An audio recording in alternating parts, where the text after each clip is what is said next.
Hi guys, welcome to revision time. आज मैं आप सभी के लिए ला रही हूँ एसएससी सीजीएल एग्जाम 2024 के लिए प्रीवियस ईयर्स के क्वेश्चन की वीडियो।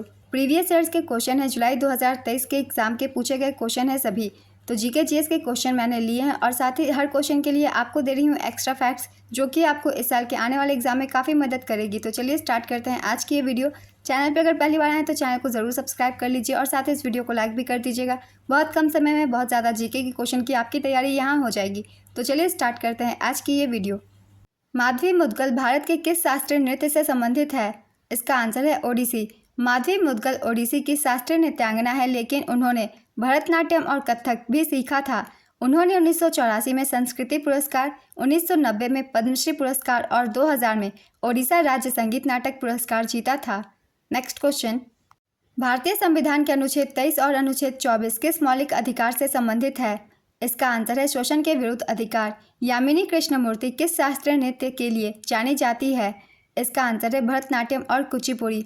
मुंगारा यामिनी कृष्णमूर्ति एक भारतीय शास्त्रीय नृत्यांगना थी जिन्हें भरतनाट्यम और कुचिपुड़ी में उनके योगदान के लिए जाना जाता है। उन्हें 1968 में पद्मश्री, 2001 में पद्म भूषण और 2016 में पद्म विभूषण और 1977 में संगीत नाटक अकादमी पुरस्कार से सम्मानित किया गया था। अभी हाल ही में 3 अगस्त 2024 को उनका निधन हो गया है, इसलिए आने वाले एग्जाम के लिए ये काफ़ी इंपॉर्टेंट है। इनके बारे में सब कुछ पढ़ लीजिएगा। नेक्स्ट क्वेश्चन, किस राज्य में गोचा महोत्सव मनाया जाता है? इसका आंसर है छत्तीसगढ़। छत्तीसगढ़ के बस्तर क्षेत्र की जनजातियां गोचा उत्सव मनाती है। यह रथ यात्रा के समय मनाया जाता है। इस उत्सव में जगन्नाथपुरी की तरह जगन्नाथ मंदिर जगदलपुर से 22 मूर्तियों की जगदलपुर शहर के चारों ओर 3 रथों में ले जाया जाता है। गोचा महोत्सव चालुक्य वंश के शासकों द्वारा शुरू किया गया था। नेक्स्ट क्वेश्चन, भारत में सर्वोच्च कानून अधिकारी कौन है? इसका आंसर है भारत के महान्यायवादी। भारत के महान्यायवादी संघ की कार्यकारिणी का एक भाग हैं। वह देश के सर्वोच्च कानून अधिकारी होते हैं जो भारतीय क्षेत्र में किसी भी अदालत का हिस्सा हो सकते हैं। भारत के महान्यायवादी को संविधान की धारा 76(1) के तहत राष्ट्रपति द्वारा नियुक्त किया जाता है। भारत के पहले न्यायवादी MC सीतलवाड़ ने अपने पद पर सबसे लंबे समय तक यानी 13 साल तक काम किया। सोले सोराबजी ने महान्यायवादी के रूप में काम किया जो सबसे कम अवधि थी। हालांकि उन्हें 2 बार इस पद के लिए नियुक्त किया गया था। वरिष्ठ वकील R वेंकटरमणी वर्तमान में भारत के महान्यायवादी हैं। नेक्स्ट क्वेश्चन, नीरज चोपड़ा किस खेल से संबंधित है? इसका आंसर है भाला फेंक। नीरज चोपड़ा ने पेरिस ओलंपिक 2024 में सिल्वर मेडल जीता। नीरज चोपड़ा ने भाला फेंक और 89.45 मीटर का अपना सर्वश्रेष्ठ थ्रो किया। नीरज चोपड़ा टोक्यो ओलंपिक 2020 के स्वर्ण पदक विजेता हैं। भारत के 74वें गणतंत्र दिवस समारोह के मुख्य अतिथि कौन थे? इसका आंसर है अब्दुल फतेह अल सीसी। भारत के 74वें गणतंत्र दिवस 2023 में मुख्य अतिथि मिस्र के राष्ट्रपति अब्दुल फतेह अल सीसी थे। 75वें गणतंत्र दिवस 2024 में फ्रांस के राष्ट्रपति इमैनुअल मैक्रोन मुख्य अतिथि के रूप में इस अवसर पर उपस्थित थे। किस संशोधन द्वारा भारत के संविधान में मौलिक कर्तव्य जोड़े गए? इसका आंसर है 42वां संशोधन। 42वें संविधान संशोधन द्वारा भारतीय संविधान में भाग 4A और अनुच्छेद 51A को जोड़ा गया। स्वर्ण सिंह समिति की सिफारिश पर मौलिक कर्तव्यों को भारतीय संविधान में जोड़ा गया। प्रारंभ में संविधान में केवल 10 मौलिक कर्तव्य थे। 86वें संविधान संशोधन अधिनियम 2002 द्वारा संविधान में एक और मौलिक कर्तव्य जोड़ा गया। वर्तमान में भारतीय संविधान में 11 मौलिक कर्तव्य हैं। भारत के संविधान में मौलिक कर्तव्यों का उल्लेख अनुच्छेद 51A में किया गया है। मूल संविधान में मौलिक कर्तव्यों की कोई सूची नहीं थी। मौलिक कर्तव्य के विचार को रूसी संविधान से ग्रहण किया गया था। मौलिक कर्तव्य से एग्जाम में बहुत सारे क्वेश्चन पूछे जाते हैं, इसलिए मैंने सारे डिटेल्स लिख दिए हैं। सारे पॉइंट से क्वेश्चन बनते हैं, इसलिए सारे पॉइंट्स को आप सब याद रखिएगा। 42वां संशोधन अधिनियम किसके नेतृत्व में पारित किया गया था? इसका आंसर है इंदिरा गांधी। 42वें संवैधानिक संशोधन अधिनियम 1976 में तत्कालीन प्रधानमंत्री इंदिरा गांधी द्वारा आपातकाल के नियम के तहत लागू किया गया था। 42वां संवैधानिक संशोधन अधिनियम लागू होने के समय फखरुद्दीन अली अहमद भारत के राष्ट्रपति थे। 42वें संविधान संशोधन अधिनियम द्वारा समाजवादी, धर्मनिरपेक्ष और अखंडता को प्रस्तावना में जोड़ा गया। 42वें संवैधानिक संशोधन अधिनियम द्वारा मौलिक कर्तव्य लागू हुए। 42वें संवैधानिक संशोधन अधिनियम को मिनी संविधान के रूप में भी जाना जाता है। नेक्स्ट क्वेश्चन, संविधान के किस संशोधन अधिनियम 2017 में GST व्यवस्था के लिए आवश्यक प्रावधान शामिल है? इसका आंसर है 101वां 101वें संवैधानिक संशोधन अधिनियम द्वारा वस्तु एवं सेवा कर GST को लागू करके अप्रत्यक्ष कर प्रणाली के सरलीकरण की प्रक्रिया हासिल की गई। 121 संशोधन के बाद कुछ और भी संशोधन किए गए हैं संविधान में, उन्हें भी हमें याद रखना है क्योंकि उनसे भी क्वेश्चन बनते हैं। जैसे कि संविधान का संशोधन 102, भारतीय संविधान का 102वां संशोधन राष्ट्रीय पिछड़ा वर्ग आयोग को संवैधानिक दर्जा प्रदान करने तथा इसे राष्ट्रीय अनुसूचित जाति आयोग और राष्ट्रीय अनुसूचित जनजाति आयोग के समकक्ष लाने के लिए लाया गया था। 103वां संशोधन अधिनियम केंद्र सरकार द्वारा संचालित शैक्षणिक संस्थानों में प्रवेश के लिए समाज के आर्थिक रूप से कमजोर वर्गों के लिए 10% आरक्षण का परिचय देता है। वर्ष 2019 के 103वें संविधान संशोधन के माध्यम से भारतीय संविधान के अनुच्छेद 15 और 16 में संशोधन किया गया। 104वें संविधान संशोधन अधिनियम ने लोकसभा और राज्य विधानसभाओं में एंग्लो इंडियन के लिए सीटों के आरक्षण को समाप्त कर दिया और SC और ST के लिए आरक्षण को 10 साल तक बढ़ा दिया। 105वां संविधान संशोधन अधिनियम 2021 सामाजिक और आर्थिक रूप से पिछड़े वर्गों की पहचान करने और उन्हें निर्दिष्ट करने के लिए राज्य सरकारों की शक्ति को पुनर्स्थापित करता है। 106वां संविधान संशोधन अधिनियम के अंतर्गत लोकसभा और राज्य विधानसभाओं में महिलाओं को 33% आरक्षण प्रदान करने का प्रावधान है। इस प्रावधान के अनुसार यह उस तारीख से लागू होगा जो केंद्र सरकार आधिकारिक राजपत्र में अधिसूचना द्वारा निर्धारित करेगी। नेक्स्ट क्वेश्चन, भारत के संविधान के 69वें संशोधन अधिनियम के अनुसार किस वर्ष में दिल्ली को राष्ट्रीय राजधानी क्षेत्र घोषित किया गया था? इसका आंसर है 1991। भारतीय संविधान के 69वें संशोधन अधिनियम 1991 में दिल्ली को विशेष दर्जा प्रदान किया गया। इसे राष्ट्रीय राजधानी क्षेत्र घोषित किया गया।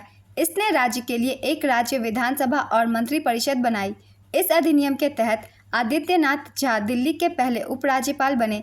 संविधान के अनुच्छेद 239 AA ने दिल्ली को केंद्र शासित प्रदेश का दर्जा दिया है। नेक्स्ट क्वेश्चन, किसने 1875 में आर्य समाज की स्थापना की थी? इसका आंसर है दयानंद सरस्वती। दयानंद सरस्वती ने 10 अप्रैल 1875 को मुंबई में आर्य समाज की स्थापना की थी। स्वामी दयानंद सरस्वती द्वारा रचित सत्यार्थ प्रकाश नामक ग्रंथ आर्य समाज का मूल ग्रंथ है। आर्य समाज का आदर्श वाक्य कृण्वन्तो विश्वमार्यम, जिसका अर्थ है विश्व को आर्य बनाते हैं चलो। दयानंद सरस्वती का वास्तविक नाम मूल शंकर था। विरजानंद दंडी था दयानंद सरस्वती के गुरु थे। नेक्स्ट क्वेश्चन, भारत रत्न भारत का सर्वोच्च नागरिक पुरस्कार है। इसे पहली बार कब प्रदान किया गया था? इसका आंसर है 1974। भारत रत्न की स्थापना वर्ष 1954 में हुई थी। भारत रत्न के पहले 3 प्राप्तकर्ता हैं सी राजगोपालाचारी, सर्वपल्ली राधाकृष्णन और CV रमन। लाल बहादुर शास्त्री मरणोपरांत भारत रत्न से सम्मानित होने वाले पहले व्यक्ति थे। खान अब्दुल गफार खान भारत रत्न पाने वाले पहले विदेशी थे। इंदिरा गांधी भारत रत्न पाने वाली पहली महिला थी। सचिन तेंदुलकर भारत रत्न पाने वाले पहले खिलाड़ी हैं। इस वर्ष 2024 में कर्पूरी ठाकुर, लालकृष्ण आडवाणी, PV नरसिम्हा राव, चौधरी चरण सिंह और MS स्वामीनाथन सहित कुल 5 व्यक्तियों को भारत रत्न से सम्मानित किया गया। इसके साथ ही अब तक कुल 53 लोगों को भारत रत्न दिया जा चुका है। नेक्स्ट क्वेश्चन, अर्जुन पुरस्कार कब स्थापित किए गए थे? इसका आंसर है 1961। अर्जुन पुरस्कार पहली बार 1961 में 6 लोगों को प्रदान किया गया था। मीना शाह बैडमिंटन 1962 में अर्जुन पुरस्कार पाने वाली पहली महिला थी। तीरंदाजी के क्षेत्र में अर्जुन पुरस्कार के पहले प्राप्तकर्ता कृष्णदास थे, जिन्हें 1961 में सम्मानित किया गया था। 9 जनवरी 2024 को भारत की राष्ट्रपति द्रौपदी मुर्मू ने 26 खिलाड़ियों को अर्जुन पुरस्कार प्रदान किया। इसमें तेज गेंदबाज मोहम्मद शमी का नाम शामिल है। नेक्स्ट क्वेश्चन, किसने सर्वेंट्स ऑफ इंडिया सोसाइटी की स्थापना की थी? इसका आंसर है Gopal Krishna Gokhale. Servants of India society की स्थापना 12 जून 1905 को महाराष्ट्र के पुणे में गोपाल कृष्ण गोखले द्वारा की गई थी, जिन्होंने इस एसोसिएशन को बनाने के लिए डेक्कन एजुकेशन सोसाइटी को छोड़ दिया था। नेक्स्ट क्वेश्चन, अंतर्राष्ट्रीय बुकर पुरस्कार की स्थापना किस वर्ष की गई थी? इसका आंसर है 2005। अंतर्राष्ट्रीय बुकर पुरस्कार की स्थापना 2005 में मैन बुकर इंटरनेशनल पुरस्कार के रूप में की गई थी। VS नायपॉल पहले भारतीय थे जिन्होंने बुकर पुरस्कार जीता था। 2023 के लिए अंतर्राष्ट्रीय बुकर पुरस्कार पाने वाले जॉर्जी गोस्पोडिनोव प्रथम बुल्गेरियाई लेखक बन गए हैं। उन्हें यह पुरस्कार टाइम शेल्टर के लिए दिया गया है। इसका अंग्रेजी में अनुवाद एंजेला रोडेल ने किया है। 2022 में गीतांजलि श्री को उनके उपन्यास रेत समाधि टॉम्ब ऑफ सैंड के लिए इस पुरस्कार से सम्मानित किया गया था। इस्माइल कादरी अंतर्राष्ट्रीय बुकर पुरस्कार के प्रथम विजेता थे। नेक्स्ट क्वेश्चन, किसने 1784 में एशियाटिक सोसाइटी ऑफ बंगाल की स्थापना की? इसका आंसर है सर विलियम जोन्स। बंगाल की एशियाटिक सोसाइटी की स्थापना सर विलियम जोन्स ने 1784 में की थी। सोसाइटी की स्थापना एशिया के इतिहास, नागरिक और प्राकृतिक प्राचीन वस्तुओं, कानूनों, कला, विज्ञान और साहित्य की जांच करने के लिए की गई थी। जुलाई 1952 से इसे एशियाटिक सोसाइटी के नाम से जाना जाता है। 1984 से एशियाटिक सोसाइटी को भारत के संसद के एक अधिनियम द्वारा राष्ट्रीय महत्व के संस्थान के रूप में दर्जा प्राप्त है। नेक्स्ट क्वेश्चन, किसने कलकत्ता में ब्रह्म समाज की स्थापना की? इसका आंसर है राजा राम मोहन राय। राजा राम मोहन राय ने 1828 में कलकत्ता में ब्रह्म सभा की स्थापना की, जिसका नाम बाद में ब्रह्म समाज रखा गया। इसका मुख्य उद्देश्य शाश्वत ईश्वर की आराधना करना था। नेक्स्ट क्वेश्चन, रामकृष्ण मिशन की स्थापना कब हुई थी? इसका आंसर है 1897 में। रामकृष्ण मिशन एक हिंदू धार्मिक और आध्यात्मिक संगठन है, जिसकी स्थापना 1 मई 1897 को स्वामी विवेकानंद द्वारा की गई थी। संगठन का मुख्यालय बेलूर मठ, हावड़ा, पश्चिम बंगाल में स्थित है। श्री रामकृष्ण परमहंस देव 19वीं सदी में बंगाल के एक संत और धार्मिक नेता थे। वह दक्षिणेश्वर काली मंदिर के पुजारी थे। स्वामी विवेकानंद रामकृष्ण देव के उल्लेखनीय शिष्यों में से एक थे। ये क्वेश्चन एग्जाम में पूछी जाती है, स्वामी विवेकानंद के गुरु का नाम क्या है? तो इसका आंसर होगा रामकृष्ण परमहंस। स्वामी स्मरणानंद रामकृष्ण मठ और रामकृष्ण मिशन के वरिष्ठ भिक्षु हैं। वह इसके 16वें अध्यक्ष हैं। नेक्स्ट क्वेश्चन, किस संघ या संगठन की स्थापना ज्योतिबा फूले ने की थी? इसका आंसर है सत्यशोधक समाज। ज्योतिबा फूले ने 24 सितंबर 1873 को महाराष्ट्र के पुणे में सत्यशोधक समाज की स्थापना की थी। इसे society of seekers of truth के नाम से भी जाना जाता है। नेक्स्ट क्वेश्चन, लोक नृत्य तरंग मिल किस राज्य से संबंधित है? इसका आंसर है गोवा। किस राज्य का लोक नृत्य 10 कथिया नृत्य है? इसका आंसर है ओडिशा। जाट जाटिन भारत के किस राज्य का लोक नृत्य है? इसका आंसर है बिहार। बक्सर का युद्ध कब लड़ा गया था? इसका आंसर है 1764। बक्सर का युद्ध हेक्टर मुनरो के नेतृत्व वाली ब्रिटिश ईस्ट इंडिया कंपनी की सेना और शाह आलम द्वितीय मुगल सम्राट शुजा-उद-दौला अवध के नवाब और मीर कासिम बंगाल के नवाब की संयुक्त सेना के बीच लड़ी गई थी। 1765 में कंपनी की जीत और शाह आलम द्वितीय के आत्मसमर्पण के साथ लड़ाई समाप्त हुई। युद्ध के बाद कंपनी का प्रतिनिधित्व करने वाले रॉबर्ट क्लाइव ने शुजा-उद-दौला और शाह आलम द्वितीय के साथ इलाहाबाद की संधि पर हस्ताक्षर किए। पेशावर का युद्ध राजा जयपाल और महमूद गजनी के बीच किस वर्ष लड़ा गया था? इसका आंसर है 1001। जयपाल ने वर्ष 1001 में गजनवी के महमूद के साथ पेशावर की प्रसिद्ध लड़ाई लड़ी थी, जिसमें जयपाल की हार हुई थी। नेक्स्ट क्वेश्चन, 1526 में पानीपत की लड़ाई किनके बीच लड़ी गई थी? इसका आंसर है बाबर और इब्राहिम लोदी। पानीपत का प्रथम युद्ध 20 अप्रैल 1526 को बाबर और इब्राहिम लोदी के बीच हुआ था, जिसमें बाबर की जीत हुई थी।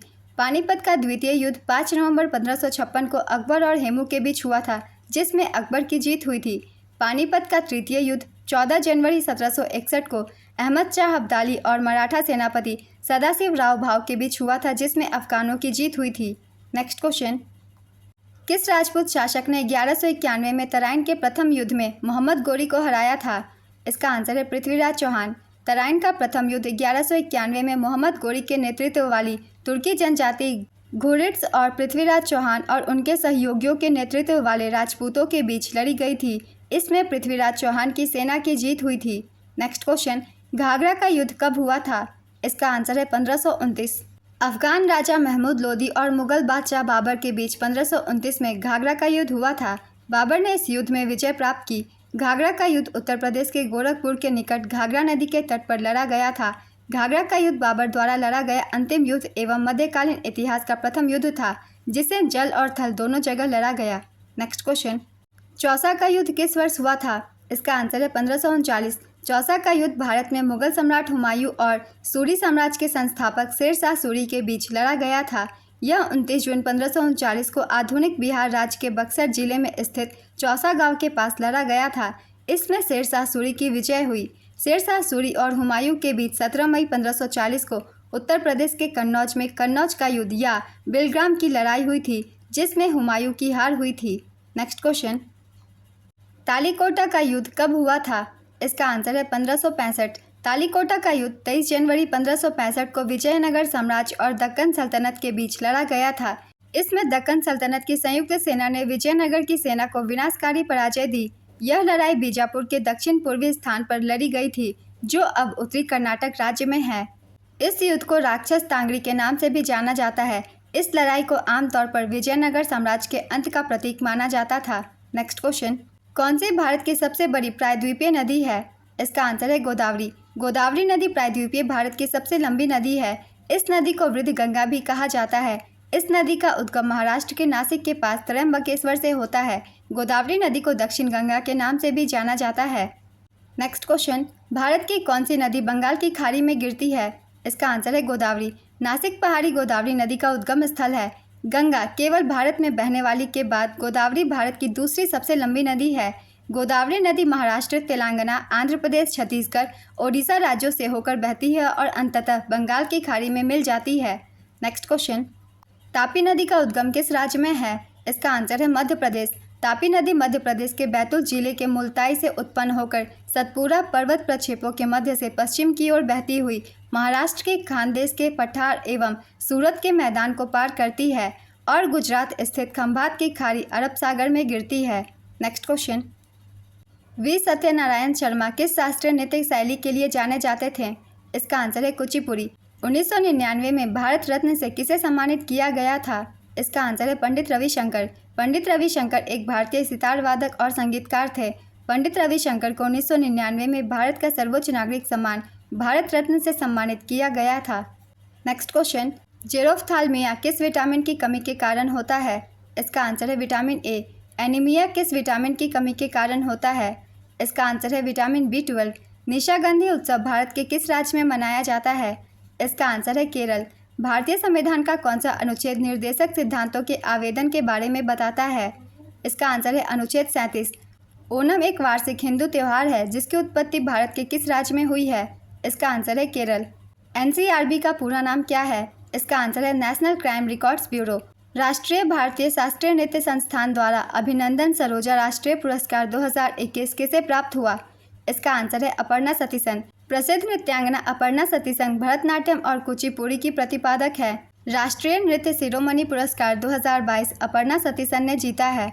कौन सा रोग विटामिन ए की कमी से होता है? इसका आंसर है रतौंधी। भारतीय संविधान का अनुच्छेद 61 किससे संबंधित है? इसका आंसर है राष्ट्रपति का महाभियोग। गुरु बिपिन सिंह किस शास्त्रीय नृत्य शैली के लिए जाने जाते थे? इसका आंसर है मणिपुरी।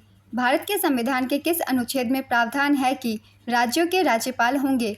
इसका आंसर है अनुच्छेद 153। नाटिक किस भारतीय राज्य का लोक नृत्य है?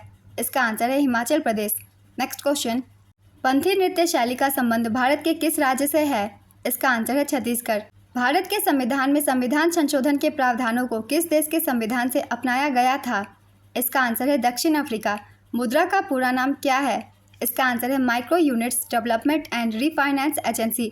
प्रधानमंत्री मुद्रा योजना भारत सरकार की योजना है जिसे 8 अप्रैल 2015 को लॉन्च किया गया था। यह औपचारिक वित्तीय प्रणाली के उद्यमों को धन देने और उन्हें सस्ता ऋण प्रदान करने के लिए शुरू किया गया है। वित्त मंत्री निर्मला सीतारमण ने केंद्रीय बजट 2024 के दौरान मुद्रा योजना के तहत मिलने वाले ऋण की सीमा को बढ़ाकर 20 लाख रुपए कर दी है। पहले यह सीमा 10 लाख रुपए थी। यह सुविधा उनके लिए है जिन्होंने पहले तरुण श्रेणी के तहत लिए गए ऋणों का लाभ उठाया है और उन्हें सफलतापूर्वक चुकाया है। आज की ये वीडियो कंप्लीट होती है फ्रेंड्स। जुलाई 2023 के पूछे गए क्वेश्चन है एग्जाम में और साथ ही मैंने इसमें 2024 के डाटा को भी इंक्लूड किया है। तो आने वाले जो भी एसएससी के एग्जाम है, चाहे वो CCL हो या फिर MTS या फिर स्टेनोग्राफर, आप सभी एग्जाम के लिए ये वीडियो देख सकते हैं। और ये वीडियो अगर आप सभी को हेल्पफुल लगे तो वीडियो को लाइक ज़रूर कर दीजिएगा। इस तरह की वीडियो के लिए चैनल भी सब्सक्राइब कर लीजिए। आगे आने वाले एग्जाम के लिए भी आपको प्रीवियस ईयर के क्वेश्चन की सेट और भी GK GS के क्वेश्चन की सेट आप सभी को मिलते रहेंगे आने वाले एग्जाम के लिए। तो चलिए फिर मिलते हैं अगली वीडियो के साथ। आप सभी को आने वाले एग्जाम के लिए ऑल द बेस्ट।